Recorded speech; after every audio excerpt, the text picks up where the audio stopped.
cheat on me with my best friend, I will wreck your career and publicly humiliate both of you. Shithead and Sarah have been like family to my wife and I for several years, practically ever since we moved in across the street from them. The four of us were extremely tight. Our kids are the same age as theirs and are all good friends. We were one big family unit. We did dinner together a few times a week. We went on vacations together. I truly saw Shithead as a brother, and my wife and Sarah were very close too. 5 months ago, I was completely blindsided by the discovery of an affair between my wife and Shithead. My wife had left her email open on our computer, and I saw an email from her to her longtime therapist saying that Shithead would be joining her at an upcoming session. Again. A WTF. My mind started racing. Why in the world would Shithead be going to her therapy sessions without my knowledge? I did a search and found some other emails to and from the therapist, proving that Shithead had been going to sessions together with her for about 6 weeks. I checked our mobile phone account and discovered that, since late summer, they had been exchanging hundreds of texts every day, peaking at nearly 500 a day by the holidays. Speaking of the holidays, my wife and I hosted both of our family, parents, siblings, etc. for both Thanksgiving and Christmas dinner, and Shithead and Sarah joined us either for dinner or after dinner on both holidays. Text records showed that the entire time that they were at our house celebrating with our family, my wife and Shithead were texting each other across the room. They were doing that pretty much every time the four of us hung out, for months. And, all day every day just in general. But what bothers me the most is that they were doing it with Sarah and I right there.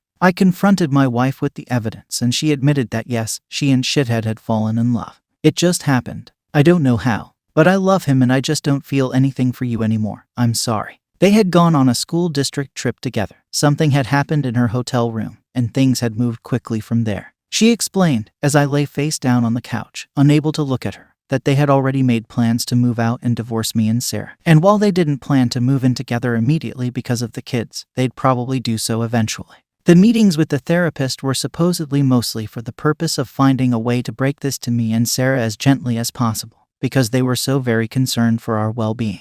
Sarah and I are fairly certain that they weren't planning on telling us about the affair at all, and were simply going to discover their feelings for one another several months down the line, after they'd come up with some other reason to divorce the two of us. My wife moved out 2 months ago. I was, and still am, utterly destroyed. I cry every day. I cried writing the first few paragraphs of this story just now. I worry non-stop about the impact on our kids. But I am also not exactly a shrinking violet when I feel that I've been wronged. And in this case I was, objectively, very, very wronged. So, a couple of years ago, Shithead ran for a Board of Education seat as a pretty extreme underdog. I helped him with his campaign materials and debate prep, and my wife, a well-known school district employee, this becomes important later, got the word out as best she could. Much to our surprise, he actually won in a squeaker by just a few dozen votes. Being on the board became the center of Shithead's world. He joined every committee that he could. This turned into the foundation of his affair with my wife, as they were constantly going to school events and meetings together on evenings and weekends. Once I discovered the affair, my thoughts turned pretty quickly to revenge. And it occurred to me that an extramarital affair between a member of the Board of Education and an employee of the school district was at least bad politics and possibly violated district policy. Making things far worse for them was that my wife was in the running for an open administrative position, and everyone knew that she was more or less guaranteed the job and the major pay raise that came with it. She had just finished her master's degree in school administration at the urging of her principal and the superintendent, so that she could be promoted to this specific position. I had plenty of evidence of the affair, texts from both of them admitting to it, text records showing that they were texting hundreds of times a day, emails to and from the therapist, etc. I considered simply emailing all of the evidence to the board and the superintendent, but felt like I, as the grieving, betrayed spouse, might not be seen as a credible source. So instead, I invented a fictitious furious friend who was planning on showing up to the next board meeting and publicly shaming the two of them for their affair. I told my wife that I'd tried to talk this person down but couldn't guarantee that they wouldn't show up and humiliate them publicly. As I expected, this led Shithead to conclude that the only option was for him to preemptively admit the affair to the board. The superintendent subsequently recommended that Shithead resign, which he did. Sarah said that he was utterly humiliated and crushed, and barely got out of bed for a few days afterward. Once word of the affair and Shithead's resignation started getting around, the superintendent, a longtime friend of both my wife and Shithead, contacted my wife and tearfully informed her that it was no longer politically appropriate for her to be promoted to an administrative position within the district. The position that had been lined up for her was later filled by an outside candidate. This sent waves of confusion and rumor throughout the district, as it was pretty well known that my wife was getting the job. The day after she was informed that she wasn't getting the promotion, my wife and I, despite our crumbling marriage, took our son out to breakfast together on his birthday. And a parent stopped by our table to congratulate her on her new role. She said thanks, then excused herself to go cry in the bathroom for a while. I let the dust settle for a couple of weeks, and then, right before my wife moved out, let them in on my little secret. There was never a furious friend threatening to expose them in the first place. Just me. Word of all of this has gotten around our fairly small town, which shithead grew up in and my wife has worked in for nearly 20 years. My wife refuses to talk to me about how things are at work now, but I've heard from some people I know in the district that her formerly spotless reputation has taken a major hit. Shithead, formerly a gregarious social presence in our neighborhood and at events and pubs in town, has completely gone underground and barely emerges to mow his lawn. He's moving out soon, to a shitty little townhouse which is all he can afford due to all the child support he's going to have to pay his wife. My wife and Shithead claim that they plan on trying to make things work together, despite all the public humiliation. I wish them lots of luck with that. I'm sure it will be a lot of fun to show their faces together in town. I've been getting a surprising number of requests to post an update to this story. I guess it blew up a bit on TikTok, which I don't use. Where to start? It's been a bizarre few years, especially with COVID thrown in the mix, which I somehow still have never caught, despite my kids getting it twice each.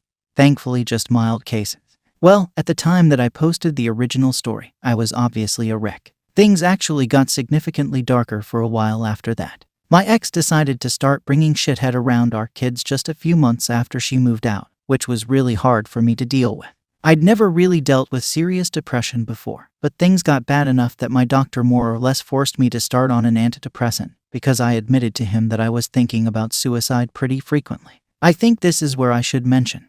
Trigger warning for the rest of this paragraph. I had a very specific plan and everything I needed to do it.